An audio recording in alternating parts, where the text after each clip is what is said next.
حضرت ابراہیم علی نبینا علیہ الصلاۃ والسلام کا ذکر خیر چل رہا ہے،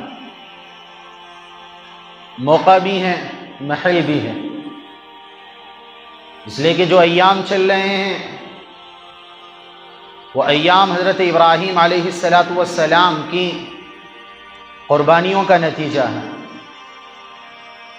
کہ حضرت ابراہیم علیہ الصلاۃ والسلام نے اور ان کے گھرانے والوں نے جو قربانیاں پیش کی ہیں اور تاریخ انسانیت اس کو فراموش نہیں کر سکتی۔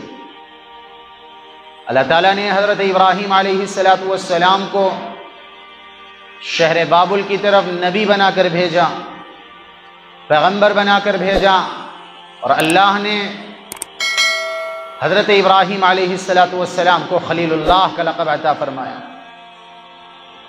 ساری قوم بت پرست تھی، کفر و شرک اور اسی طرح طرح طرح کی بیماریوں میں مبتلا تھی، فتنہ اور فساد، بتوں کی پوجا کرنا، بتوں کی پرستش کرنا، خدا یکتا کو چھوڑ کے معبودان باطلہ کے سامنے اپنے ماتھے ٹیکنا اور ستاروں کی پوجا کرنا، سورج کی، چاند، ستارے، سیاروں کی پوجا کرنا، انہوں نے اپنی زندگی کا مشغلہ بنایا ہوا تھا۔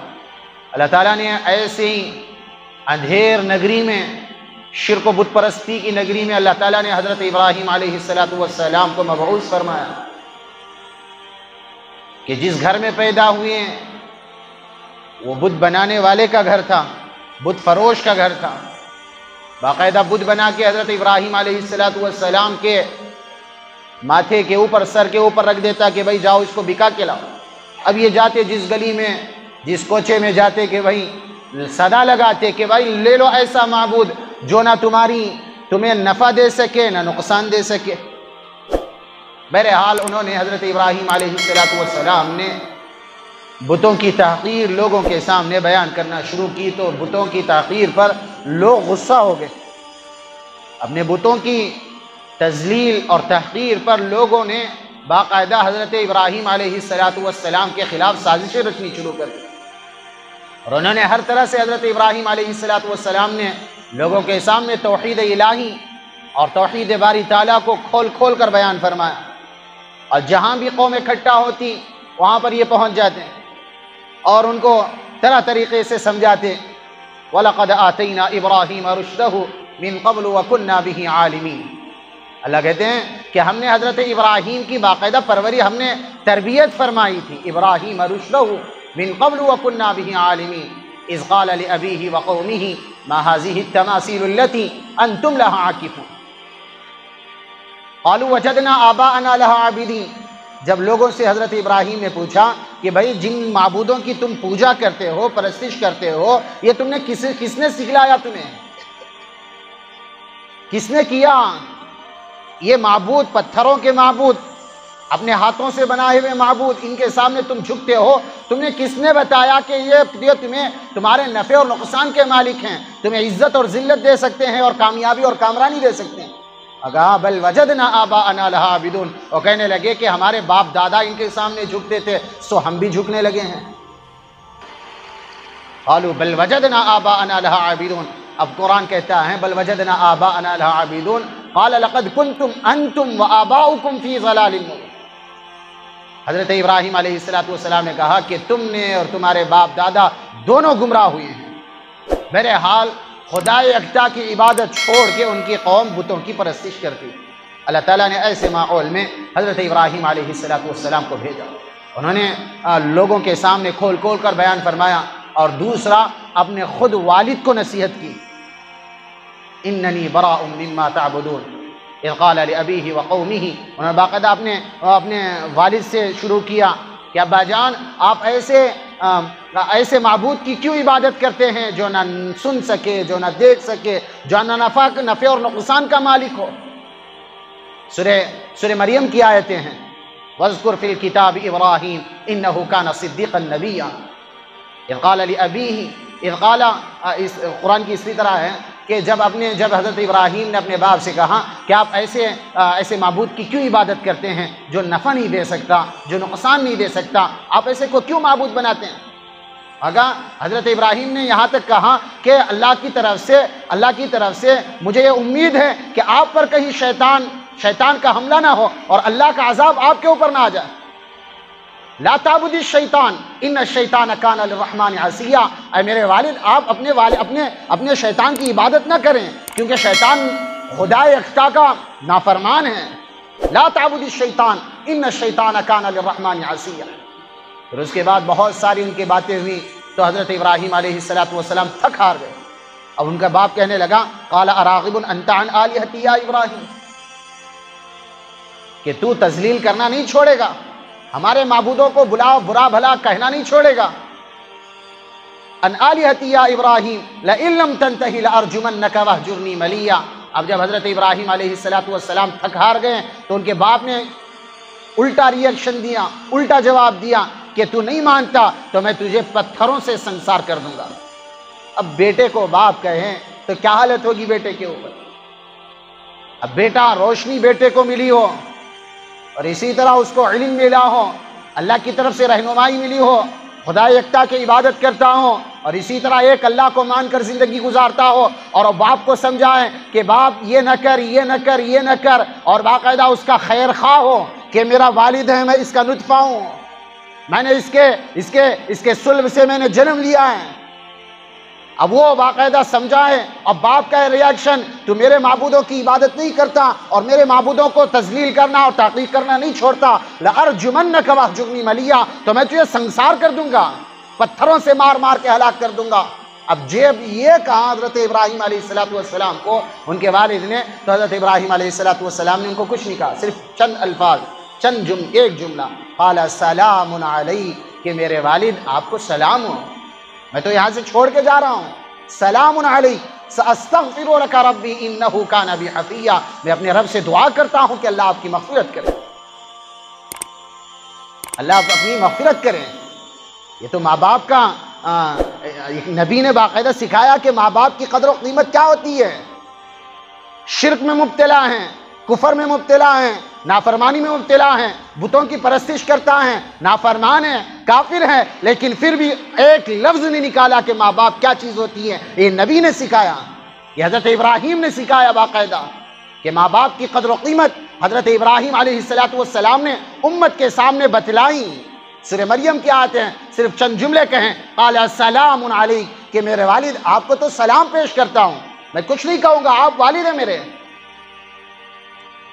ہو سکے کچھ اور جملے کہہ دیتے ہیں، کیونکہ باپ گھر سے نکال رہا ہے، ماں گھر سے نکال رہی ہیں، خاندان والے گھر سے نکال رہے ہیں، تو دل جلا آدمی ہوتا ہے تو کچھ اور کہہ دیتا، نہیں، انہوں نے باقاعدہ ماں باپ کی عزت کرنا، ماں باپ کے لیے استغفار کرنا، ماں باپ کے لیے سلام پیش کرنا، ان کی سلامتی کی دعائیں کرنا باقاعدہ انہوں نے سکھایا۔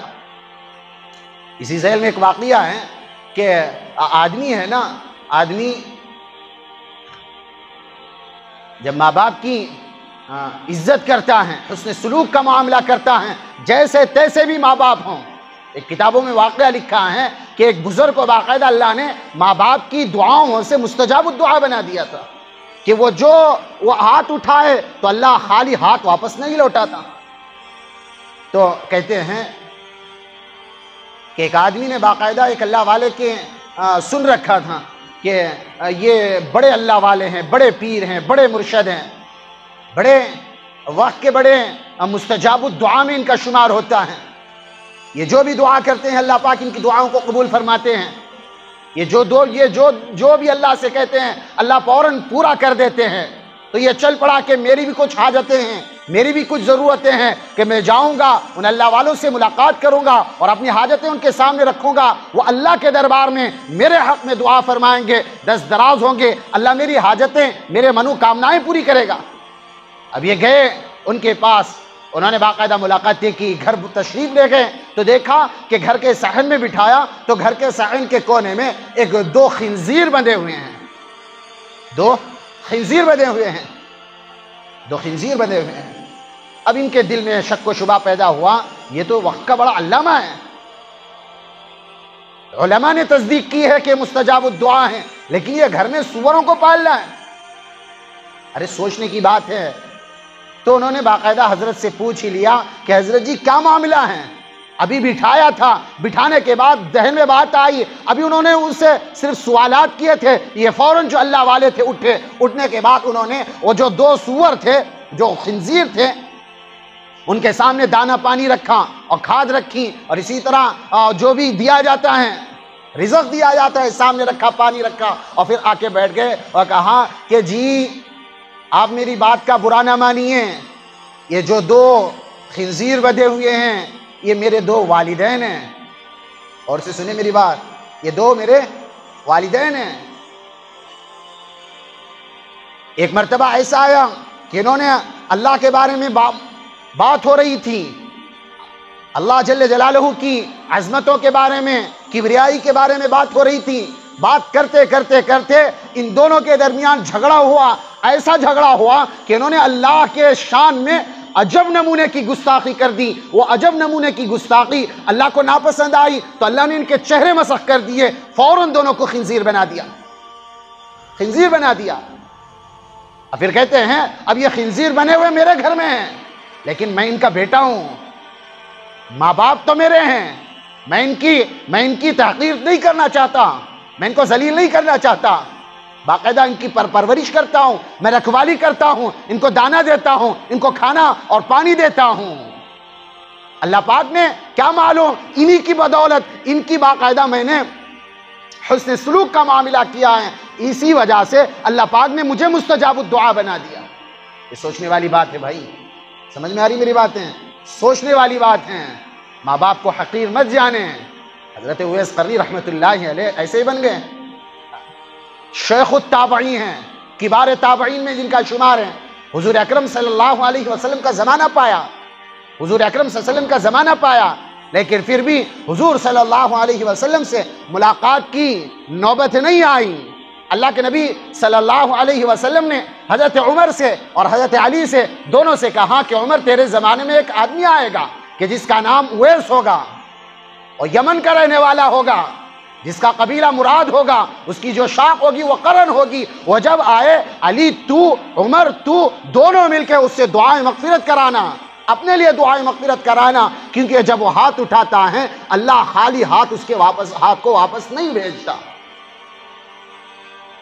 تو کہتے ہیں حضرت اویس قرنی رحمت اللہ علیہ زمانہ گزر گیا، حضرت ابو بکر کا زمانہ آیا، اللہ کے نبی صلی اللہ علیہ وسلم کے پہلے خلیفہ انتقال کر گئے، اب حضرت عمر کا زمانہ آیا۔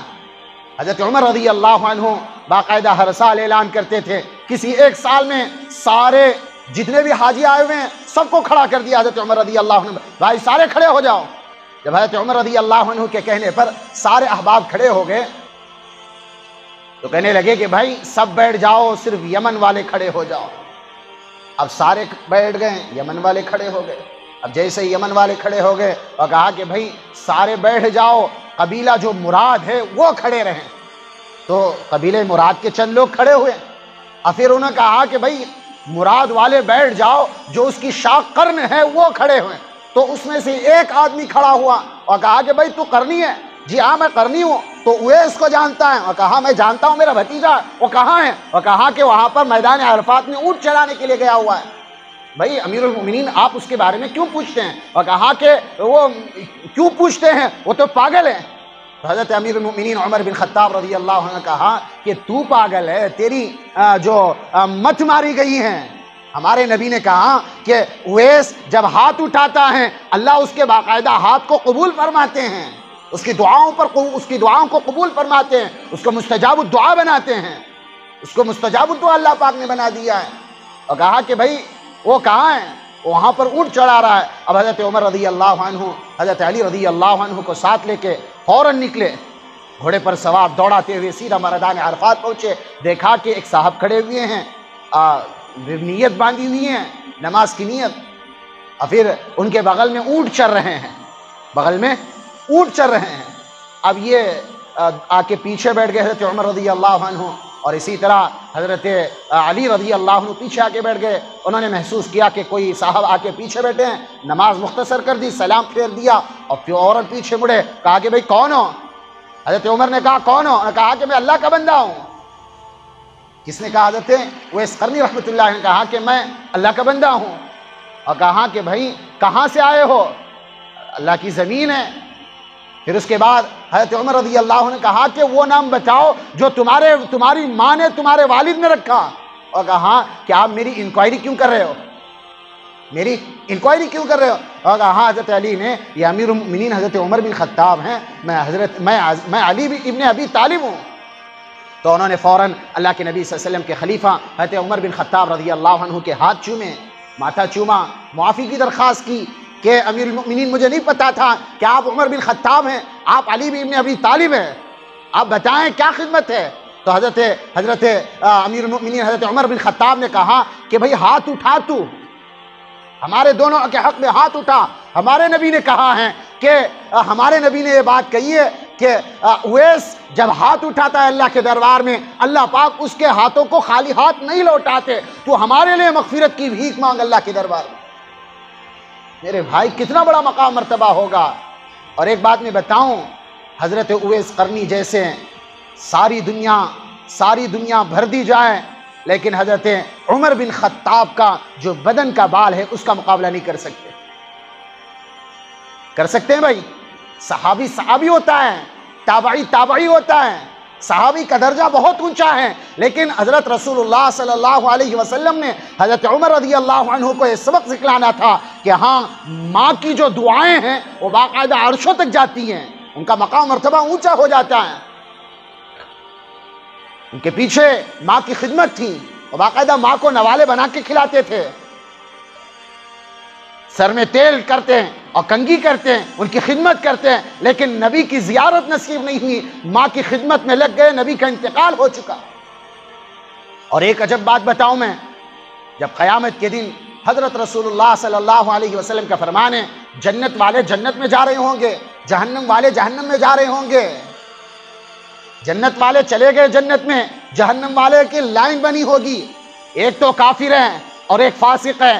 کافر ہمیشہ جہنم ہے، فی نار جہنم خالدین فیہا ابدا، ان اللہ لا یغفر ان یشرک بہ ویغفر ما دون ذلک لمن یشاء ومن یشرک باللہ فقد ضل ضلالا بعیدا۔ جس نے اللہ کے ساتھ شرک کیا، کفر کیا، اس کے لیے جنت نہیں ہے، فاسق ہے، فاجر ہے، اللہ کا نافرمان ہے، لیکن دل کے اندر کلمہ ہے، اللہ کو مانتا ہے، رسول اللہ کو مانتا ہے، لیکن کبائر کیے ہیں، فاسق اور فاجر ہے، اللہ کے احکامات کے خلاف حکم عدولی کیے، ایسوں کو باقاعدہ لائن میں کھڑا کیا جائے گا جہنم کے دروازے کے اوپر۔ اب سارے صحابی، تابعین اور اسی طرح علماء، فقہا، جو بھی جن کے بارے میں جنت کا فیصلہ ہو گیا، سارے جا رہے ہوں گے، سب کو پہنچا دیا جائے گا۔ جب حضرت اویس قرنی کا نمبر آئے گا کہ جنت میں جانا، قدم رکھنا، فوراً حضرت اویس قرنی کو آواز دی جائے گی، بھائی کھڑے ہو جاؤ، ٹھہر جاؤ تھوڑی دیر کے لیے۔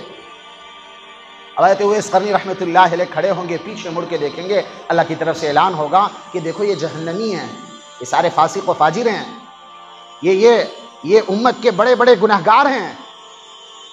کافر کے لیے نہیں ہے شفاعت، سمجھ میں آ رہی میری بات؟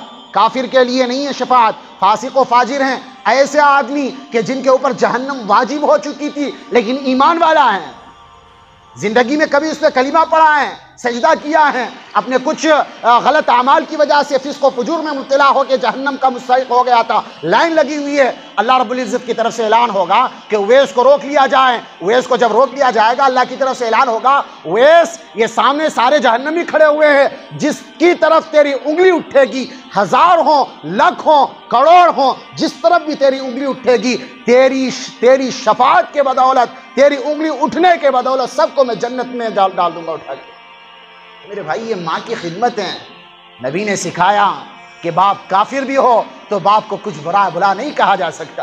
حضرت ابراہیم نے کہا قال سلام علی ساستغفر لک ربی، کہ میرے باپ آپ کو میں سلام پیش کرتا ہوں، میں اللہ سے مغفرت کی بھیک مانگتا ہوں کہ اللہ آپ کو معاف فرما دے۔ پھر اس کے بعد جب حضرت ابراہیم علیہ السلام کے اوپر کھل گیا کہ میرا والد اللہ کا دشمن ہے، انہوں نے باقاعدہ اپنے استغفار سے انہوں نے توبہ کر لی۔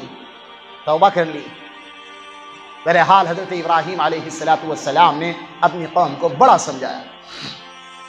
سمجھایا لیکن نہ مانی، اور پھر اس کے بعد بتوں کی درگت بنائی جو گزشتہ جمعہ بیان کیا گیا تھا۔ تاللہ لأکیدن اصنامکم بعد ان تولوا مدبرین فجعلہم جزازا الا کبیرا لہم لعلہم الیہ یرجعون۔ قالوا من فعل هذا بآلهتنا إنه لمن الظالمين قالوا سمعنا فتى يذكرهم يقال له إبراهيم قالوا فأتوا به على أعين الناس لعلهم يشهدون قالوا أأنت فعلت هذا بآلهتنا يا إبراهيم قال بل فعل كبيرهم هذا فاسألوهم إن كانوا ينطقون فرجعوا إلى أنفسهم فقالوا إنكم أنتم الظالمون ثم نكسوا على رؤوسهم لقد علمت ما هؤلاء ينطقون. یہ گزشتہ جمعہ سارا واقعہ بیان ہو چکا ہے. میلے ٹھیلے میں گئے, اب یہ آئے سیدھا بڑا سا ہتھوڑا اٹھایا, کندھے پر رکھا, سیدھا بت خانے پہنچ گئے. اور ساگے کسی کی ناک توڑی, کسی کا کان توڑا, کسی کی گردن اکھاڑ کے پھینک دی, کسی کا ہاتھ, کسی کا پاؤں, کسی کا بالکل ملیامیٹ کر دیا, اور سارے بتوں کی درگت بنائی, اور جو ہتھوڑا تھا وہ بڑے سے بت کے کندھے پر رکھ دیا. اب سب واویلا مچ گیا کہ یہ ہوا ہے. اب حاضر کیا گیا, حضرت ابراہیم کو پوچھا کہ من فعل ھذا بآلہتنا یا ابراہیم, ابراہیم تم نے کیا؟ اور کہا کہ بھائی کبیرہم ھذا فاسألوہم, یہ بڑا ہے, اس کو غصہ آیا ہوگا کہ میرے رہتے ہوئے چھوٹے معبودوں کی عبادت کرتے ہو, میرے رہتے ہوئے ان کو پوچھتے ہو. میں بڑا بہنا بیٹھا ہوں, میں چودھری ہوں, میرے سے مانگو میں دوں گا. تو کہنے لگے کبیرہم ھذا فاسألوہم ان کانوا ینطقون, اگر بات کرتے ہو تو پوچھو ان سے. تو فرجعوا الى انفسهم فقالوا انکم انتم الظالمون ثم نکسوا على رؤوسهم لقد علمت ما هؤلاء ينطقون. کہنے لگے کہ ابراہیم تو جانتا ہے کہ یہ بات نہیں کرتے ہیں. تو حضرت ابراہیم نے کہا فتعبدون من دون اللہ ما لا ينفعکم شیئا ولا یضرکم اف لکم ولما تعبدون من دون اللہ. افسوس ہے تم پر, تم نے ایسوں کو خدا بنایا جو نہ نفع اور نقصان کے مالک ہیں, نہ جو بول سکتے ہیں, نہ جو دیکھ سکتے ہیں, جو نہ تمہاری منت اور سماجت پوری کر سکتے ہیں. اف لکم ولما تعبدون من دون اللہ, اللہ کو چھوڑ کر ایسے معبودوں کو تم نے خدا بنایا, تمہارے لیے افسوس ہے. اور کہنے لگے حرقوا وانصروا آلہتکم ان کنتم فاعلین. اجی باقاعدہ اپنے معبودوں کی ان کی مدد کرو, اس کو جلا دو, اس کو بھسم کر دو. پھر اس کے بعد کہتے ہیں انہوں نے مشورے کیے. اب مشورے ایسے مشورے کہ منو من لکڑیاں کو جمع کرنا, جنگلوں سے کاٹنا, مہینے لگ گئے جمع کرتے ہوئے. جب کوئی بیمار ہو جاتا, جب کوئی عورت بیمار ہو جاتی, وہ باقاعدہ منت مانگتی کہ اگر میں ٹھیک ہو گئی تو اتنے من لکڑیاں جنگل سے کاٹ کے حضرت ابراہیم کو جلانے کے لیے لا کر اکٹھی کروں گی. کسی کا اور کوئی منت ہوتی, سماجت ہوتی, لکڑیاں کاٹنے کی منت لا کے رکھ دیتا. اور کہتے ہیں میلوں میل تک باقاعدہ وہ لکڑیوں کو اکٹھا کیا گیا. پھر حضرت ابراہیم علیہ السلام وقت آ گیا, اب انہوں نے باقاعدہ آگ دہکائی, شعلے بھڑکائے. اتنی خطرناک آگ تھی, کہتے ہیں کہ اوپر کا جو پرندہ, اڑنے والا اگر کوئی پرندہ اوپر سے جائے تو کباب کی طرح بھون کے نیچے گر جائے, اتنے شعلے اس کے. لیکن اللہ کا کرنا ایسا ہوا کہ جب حق آتا ہے تو باطل کو جانا پڑتا ہے. لوگوں کے سامنے اللہ پاک نے اپنی کبریائی, اپنی قدرت, اپنی جباریت اور اپنی قہاریت کو اللہ پاک نے دکھایا. اب حضرت ابراہیم علیہ السلام کو جب باری آئی آگ میں ڈالنے کی تو لوگوں نے مشورہ کیا کہ بھائی ان کو ڈالا جائے. اب آگ اتنی خطرناک ہے, گھڑا کھودا, گڑھے کے اندر ڈالا ساری لکڑیاں بڑے سے گڑھے میں, اور پھر کوئی جانے کے لیے تیار نہیں قریب. حضرت ابراہیم سے کہنے لگے کہ تو چلا جا, وہ کہنے لگے میں تھوڑی نہ اتنا بیوقوف ہوں کہ میں چلا جاؤں. اب حضرت ابراہیم علیہ السلام کو باقاعدہ ایک منجنیق تیار کی گئی. حزن یا پتہ نہیں کیسا نام ہے, حزن نام کے ایک آدمی نے منجنیق تیار کی. اس میں حضرت ابراہیم علیہ السلام کو بٹھایا گیا, ان کے بازوؤں کو اور اسی طرح ساری چیزوں کو مضبوط باندھ کے ان کو پھینکا گیا. اب جیسے ہی پھینکا گیا, کہتے ہیں یہ ہوے میں اڑ رہے ہیں, فوراً حضرت جبرائیل علیہ السلام تشریف لائے. حضرت جبرائیل علیہ السلام کہنے لگے کہ مجھ سے کوئی خدمت ہو, فوراً اب کہیں ابھی میں یہ ساری آگ کو بجھا دوں گا. اور کہیں نہیں حسبنا اللہ ونعم الوکیل, میرا اللہ کافی ہے. اللہ نے کہا ہے کیا تجھے؟ جبرائیل بتا تو صحیح, اللہ نے تجھے بھیجا یا خود آیا ہے تو؟ حضرت جبرائیل علیہ السلام نے کہا کہ نہیں میں خود آیا ہوں, اللہ تو دیکھ رہے ہیں اوپر بیٹھ کے. اب پانی کا فرشتہ آیا اور کہنے لگا پانی کا فرشتہ, اے حضرت ابراہیم ابھی آپ حکم دے تو فوراً آگ بجھا دوں میں بارش برسا کے. اور کہنے لگے کہ خدا تو دیکھ رہے ہیں, خدا نے تمہیں حکم دیا ہے یا خود آئے ہو؟ اور کہنے لگے میں خود آیا ہوں. اللہ نے حکم نہیں دیا تو جاؤ جاؤ تمہاری کوئی ضرورت نہیں ہے۔ خلیل یہاں پر بیٹھا ہوا ہے، رب جلیل اوپر بیٹھا ہوا ہے، وہ دیکھ رہا ہے کہ میرے ساتھ کرنا کیا ہے۔ اب ہوا کا فرشتہ آیا اور کہا کہ ابھی یہاں سے ساری آگ کو اٹھا کے لے کر چلا جاتا ہوں، آپ کو کوئی نقصان نہ پہنچے۔ اور وہ ہوا سے فرشتے سے کہنے لگے کہ تجھے رب نے بھیجا یا تو خود آیا ہے؟ وہ کہنے لگا کہ رب نے نہیں بھیجا، میں خود آیا ہوں۔ تو حضرت جبرائیل اور اسی طرح بارش کا فرشتہ اور اسی طرح ہوا کا فرشتہ، تینوں فرشتوں کو یہی جواب دیا کہ رب جلیل اوپر بیٹھا ہوا ہے، اس کا خلیل ابھی جا رہا ہے، اس کے لیے تو کوئی بات نہیں ہے، چلے جاؤ یہاں سے۔ زبان پر جاری تھا لا الہ الا انت سبحانک لہ الملک ولک الحمد لا شریک لک، اللہ کے لیے ساری کائنات کی ملکیت ہے، اس کا کوئی شریک نہیں ہے، وہی بادشاہ ہیں، وہی حق ہے، وہی جبار ہیں، یہ زبان پر ساری جاری ہے۔ تو کہتے ہیں قلنا یا نار کونی بردا وسلاما علی ابراہیم، اللہ نے باقاعدہ ڈائریکٹ آگ کو حکم دیا کہ آگ ٹھنڈی ہو جا، ٹھنڈی ہو جا، اتنی ٹھنڈی نہیں کہ ابراہیم کو تکلیف پہنچے، میرے خلیل کو تکلیف پہنچے، یا نار کونی بردا وسلاما علی ابراہیم، ایسی ٹھنڈی ہو جو سلامتی والی ٹھنڈی ہو۔ اب سیدھا گلے گلزار کی طرح حضرت ابراہیم علیہ السلام آگ کے شعلوں کے اندر جا کے گرے، تو کہتے ہیں کہ وہ شعلے نرم و نازک اور اسی طرح ٹھنڈے، آگ کے انگارے ٹھنڈے بن گئے، سلامتی والے بن گئے۔ تو کہتے ہیں روایتوں میں آتا ہے، قصص کی کتابوں میں لکھا ہوا ہے کہ یہ جو کھڑے ہوئے تھے جتنے بھی کفار اور فساق اور اسی طرح بت پرست، ان کے والد بھی بت پرست تھے، باقاعدہ بتوں کے گھر میں پیدا ہوئے تھے، بت بنانے والے کے گھر میں، تو ان کے والد کے منہ سے بے ساختہ نکلا نعم الرب ربک یا ابراہیم، کہ ابراہیم تیرا رب کے کیا کہنے، تیرا رب تو بڑا اونچا ہے۔ آگ جس کو جلا نہ سکے، آگ کی صفت ہے جلانا، اب جس آگ کی صفت کو جو آگ جلا نہ سکے، وہ اس کے اوپر تو ڈائریکٹ کنٹرول تو دوسرے کا ہوگا۔ نعم الرب ربک یا ابراہیم، کہ ابراہیم تیرے رب کے کیا کہنے۔ اور پھر اس کے بعد کہتے ہیں کہ روایت میں آتا ہے حضرت ابراہیم کی ماں نے باقاعدہ درخواست کی، حضرت ابراہیم سے درخواست کی کہ ابراہیم اپنے رب سے کہیو کہ میں تجھ سے ملاقات کرنا چاہتی ہوں، یہ جو شعلے ہیں آگ کے مجھے نقصان نہ پہنچائے۔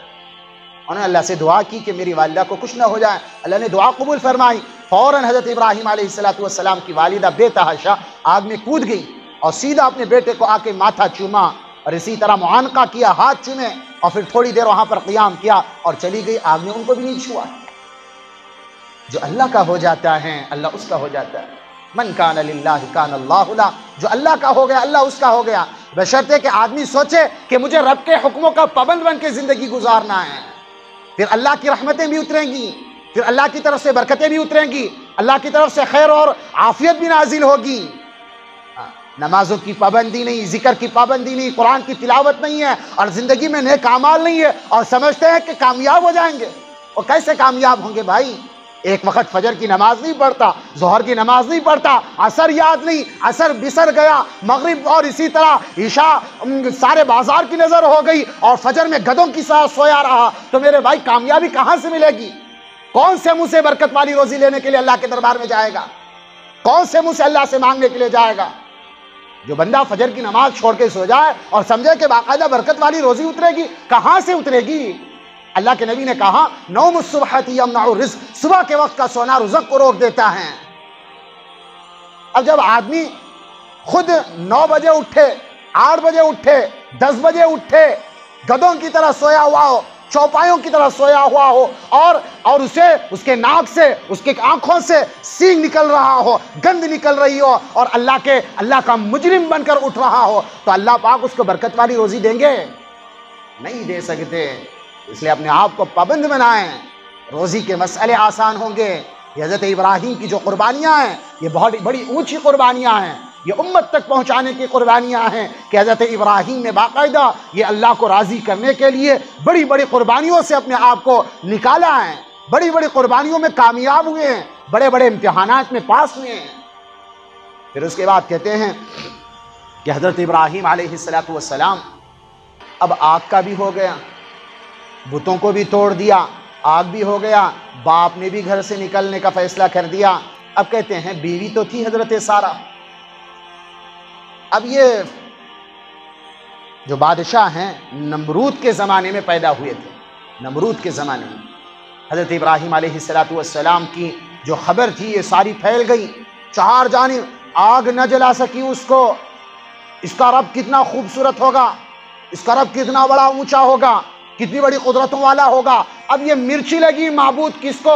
نمرود کو، کیونکہ شہر کے جو 7-8 دروازے تھے یہ خود اپنا مجسمے کے باقاعدہ بدھ بنا کے دروازوں پر رکھا ہوا تھا اس نے کہ میں خدا ہوں، میں خدا ہوں۔ اب اس خدا کی اس کی توہین ہو رہی ہے، کیونکہ اس کے پاس وہ طاقت نہیں ہے کہ وہ باقاعدہ آگ کو روک سکے کسی کو جلانے سے، وہ تو خدائے جبار قہار کے پاس ہے۔ اب یہ حضرت ابراہیم علیہ السلام اس وقت جو زمانہ تھا 61 سالی کا زمانہ چل رہا تھا، اب جو سارا راشن تھا حکومت کے پاس تھا، انہوں نے باقاعدہ جیسے آدمیوں نے غلہ لینا شروع کیا تو یہ بھی لائن میں لگ گئے، حضرت ابراہیم 2 بوریے لے کے۔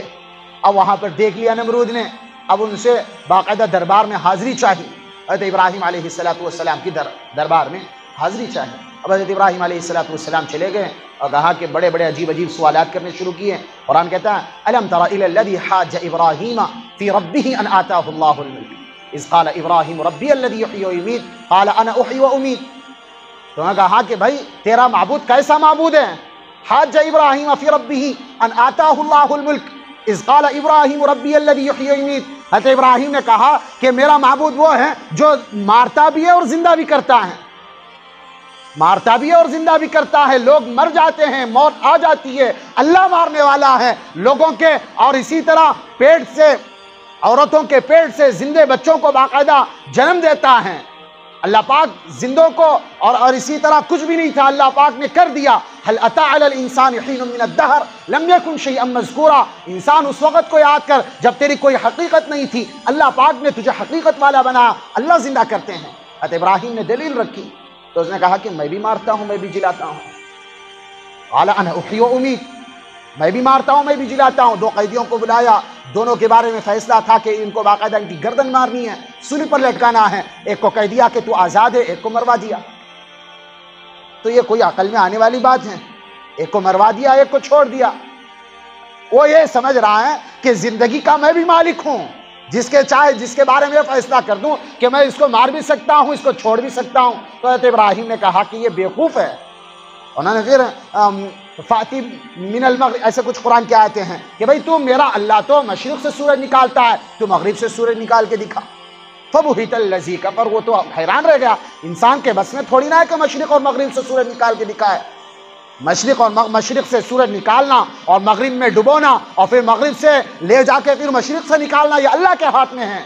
کائنات کا نظام اللہ کے ہاتھ میں ہے، کسی دنیا کے بادشاہ اور دنیا کے معبودان باطلہ کے ہاتھ میں کوئی نظام نہیں ہے۔ نظام کا مالک اور اسی طرح ساری چیزوں کا قہار اور جبار مالک اللہ ہے۔ تبارک الذی بیدہ الملک وہو علی کل شیء قدیر، برکت والی ذات وہ ہے جو اللہ کی ہیں، کل کائنات کی بادشاہت اس کے ہاتھ میں ہے۔